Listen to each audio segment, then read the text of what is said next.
In this video, I will put you through on how to delete a field, okay, in Microsoft Access. Maybe you're working on a database and at a point you find out that okay, this that I've placed here is not supposed to be here. I want to delete everything. Follow me. Let me put you through on how to do that. To delete a field in Microsoft Access is easy. Okay, maybe you're building this database, for example, and at the point you found out that you made a mistake and you need this whole line to go. That is what you refer to as field. What you need to do is to take your cursor to the field you want to delete.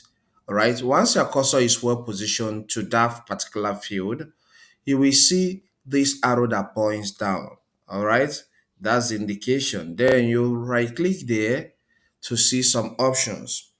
And one of the options here is delete field.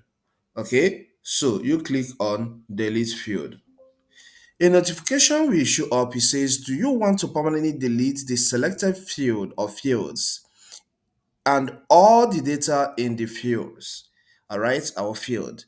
Then you say yes. All right, so this is deleted immediately. Okay, you can see we don't have first name again. And note, when you do this, it's difficult to undo. So before you delete any particular field, ensure that indeed you want to delete that.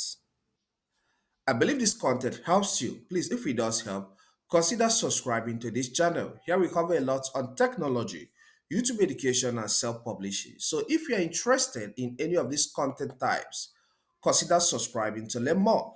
Leave a comment in the comment section and hit the like button so that YouTube recommend this video to more people. This video here will put you through on how to complete all the tasks, almost everything in Microsoft Access. Watch this to learn. Thank you and see you some other time.